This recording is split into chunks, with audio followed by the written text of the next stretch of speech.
Hello everyone, my name is Adam Michael Anthony Simpson and you're watching my YouTube channel Adam M.A. Simpson. Today we'll be speaking with Christopher Cameron, a PhD candidate at Stanford in the Mechanical Engineering department. Now Chris is very inspiring and he's also a character. So I hope you enjoy his personality and how he describes himself and how he tends to speak about things in a story form. Chris is also Jamaican, so we jive off of each other through this common background, and it really shows in this episode. It took us an hour and 20 minutes to shoot. Chris also offers his opinion on the COVID-19 pandemic and how scientists need to make our work more accessible to the public. So stay tuned for that at the ending of part 1. If you haven't noticed yet, in the description box I also offer the timeline for where Chris answers specific questions. So if you're running late or running short on time, you can skip to those juicy parts that you find more interesting. So just check the description box below for that.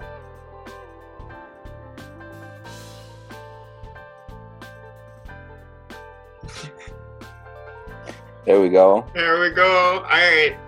So, Chris, explain to me who you are and the story of your coming to graduate school. You've told me this before. It involves sleeping on somebody's couch just to get that research experience. Man. But I think it's really inspiring and I think everybody should know about this, Wow, thank you. Okay, Yeah. So all right, let's go. So my story is not your standard like top graduate school student kind of story. So it starts in a country that's not the United States. If you look behind Adam, you got that Jamaican flag. So my whole family comes from Jamaica, and they came to this country. They brought me to this place, and where I was born and raised. And in fact, where I'm from is actually famous for what's behind me, which is the swap shop. Like, if you go to the swap shop and you exchange goods with other people, and it's a movie theater. Like, it looks like a little crazy back there, but it's just a movie theater. Don't worry about it, right? So here's the situation. So, I was born in South Florida. I was born in like Plantation, Florida, but what happened was I live in a place called Lauderhill, Florida, which is majority Jamaican. Loads and loads Little and loads. Jamaica. Little Jamaica, Yes. Here. You walk when you walk into a restaurant, they don't smile. That's how you know you made it. Right? I don't know. Have you ever had curry goat with a smile that was good? No. You have to work to get the curry goat.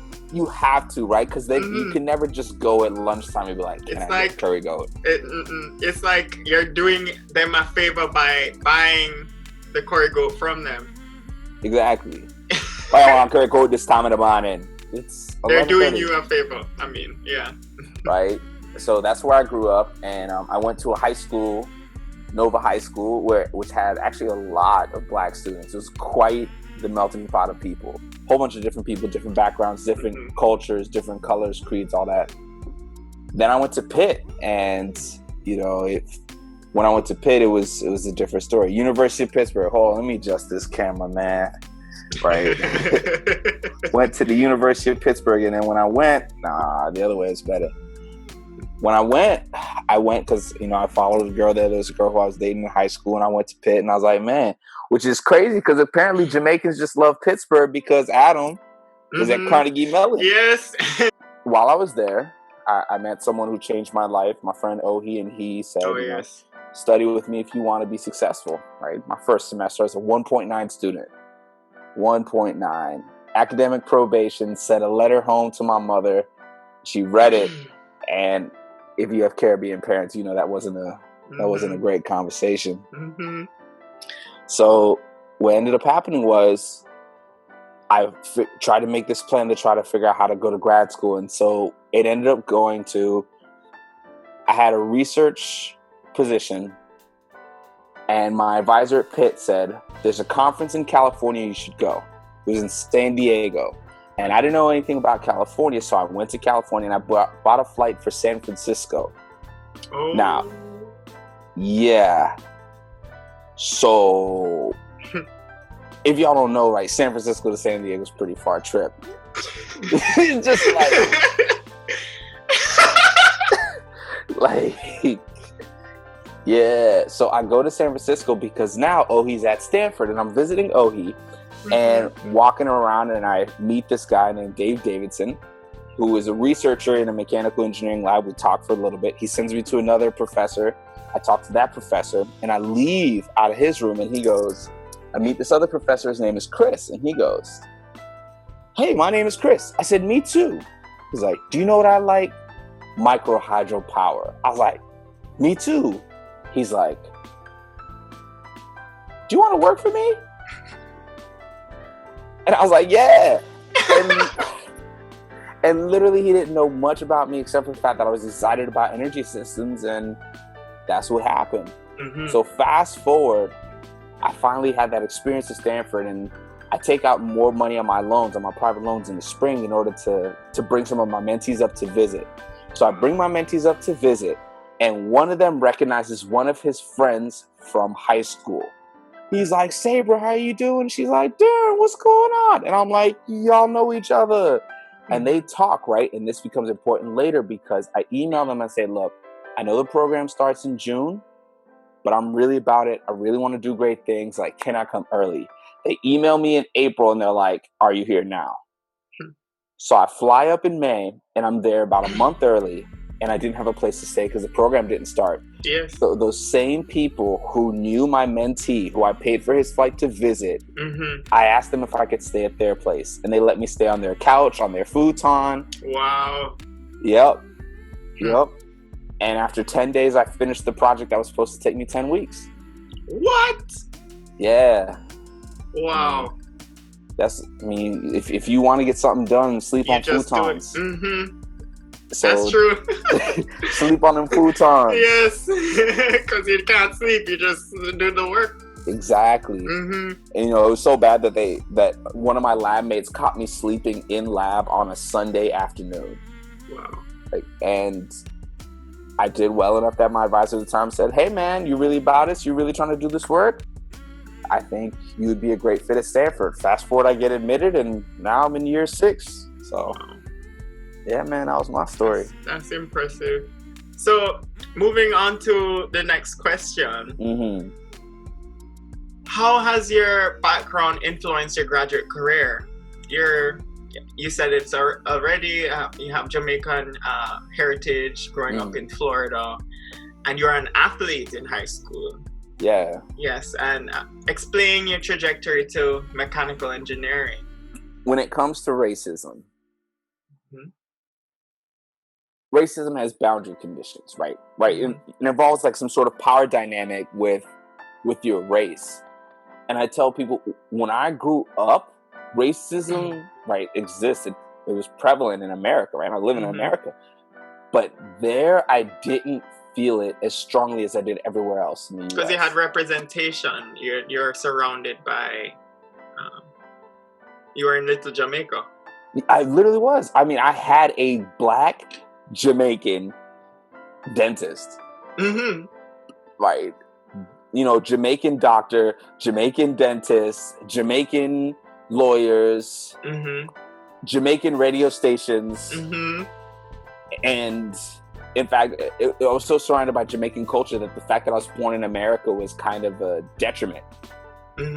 When I came to Stanford, it got even more difficult because now it's income inequality. Yes. Now it was apparent that I was poor. It's like, one example is you come to Stanford and everyone likes to go on ski trips. Now I do, but that's not the point. The point is that at the time it was difficult. Yes. And so, yeah, and really why I choose mechanical engineering, if you take me back to like high school, I didn't know what engineering was until late senior year. And the reason why I chose it is because it can pay me a lot in 4 years instead of doing 8 to 12 years to be a doctor. Yes. Yes, emphasizing that. So I'm going to go to the third question. Let's do it. You have held prominent positions as an African-American PhD candidate at Stanford. Thank you. You're first a social chair in 2017 to 2018 for the Black Graduate Students Association when I was working with you then. Yes. And then the following year, you became president of the BGSA, Black Graduate Students Association. And you were helping me with that too. A bit, but I mean, most of it was you, man. Yeah, like my part was just that. In the beginning, we were trying to get that event together, bro. Oh man. And that was 2018 to 2019. You've also held mentorship positions at Stanford as an Edge mentor, which is a program where you mentor PhD candidates of diverse backgrounds. And how has your passion for acts of service helped to develop your professionalism and soft skills to thrive in academia? Man.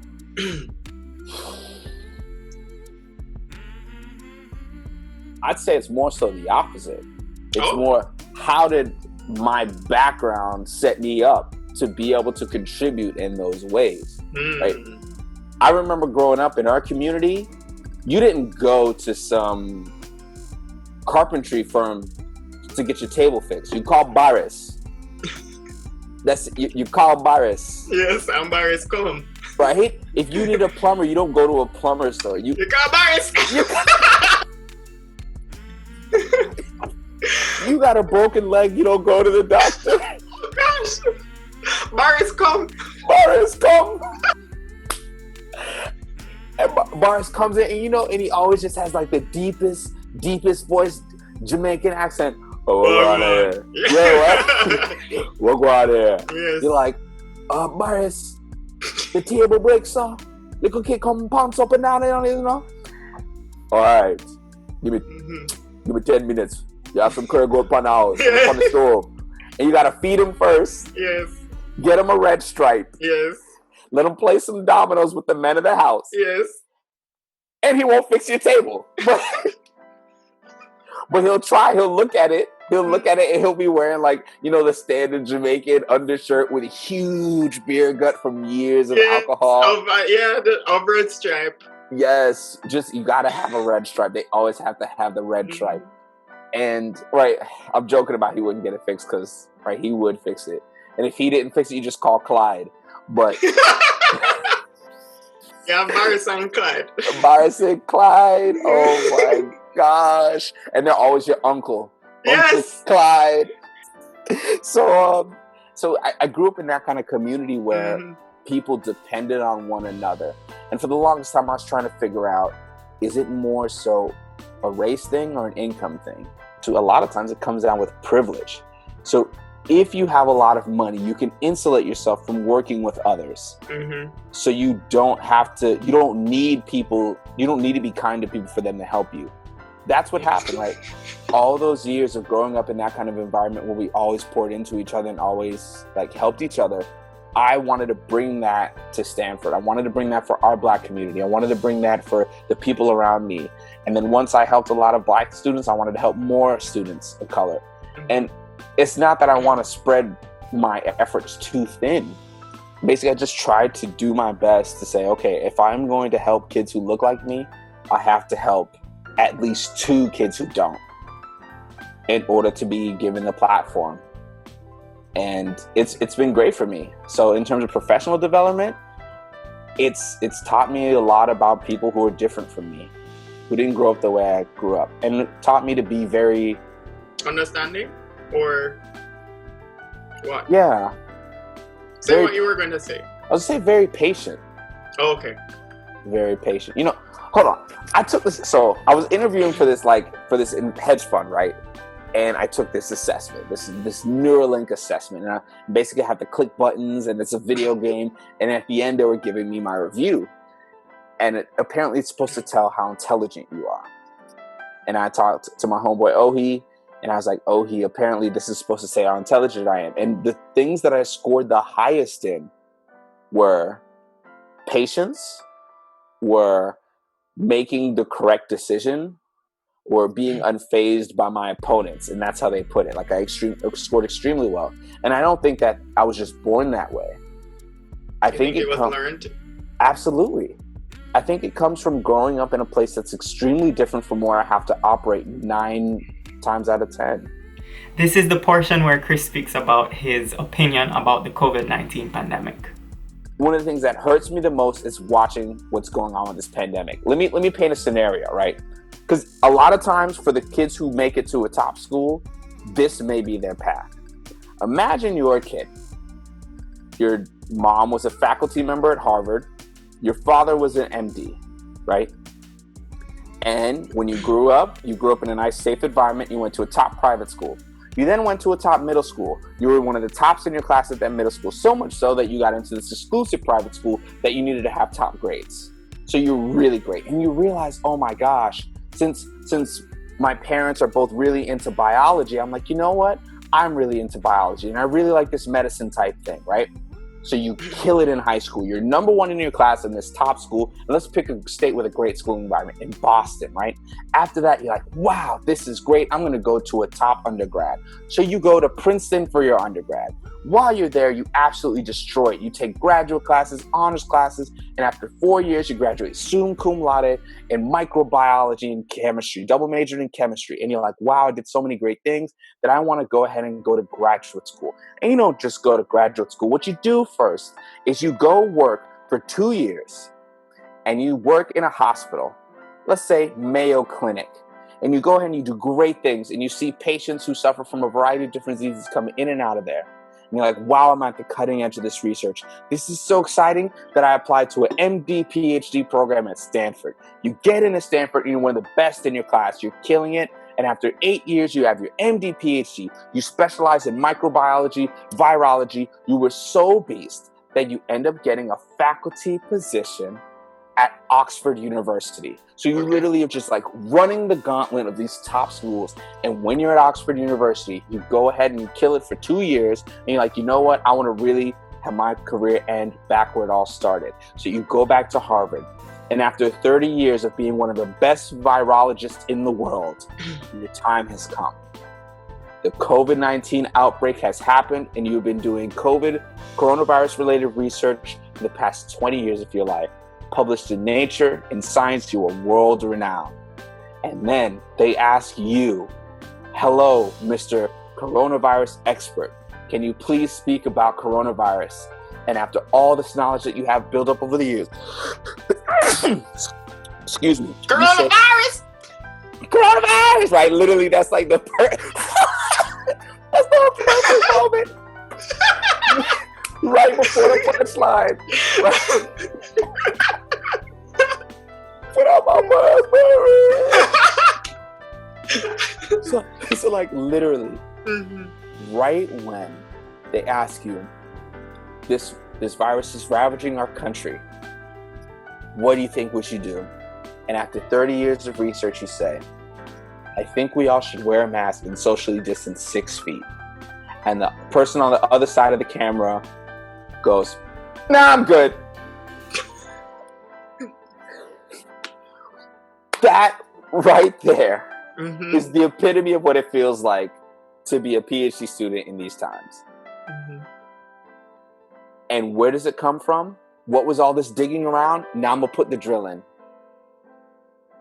It's because we as scientists have put so much, especially in the academia, have put so much of a priority of getting grants and of getting great papers to people who are just like us, who are educated just like us in our small circles and not taking enough time, energy, and effort to educate the masses so people can learn to trust us. Because we haven't done that groundwork, the moment when there's millions of lives at stake, no one believes us.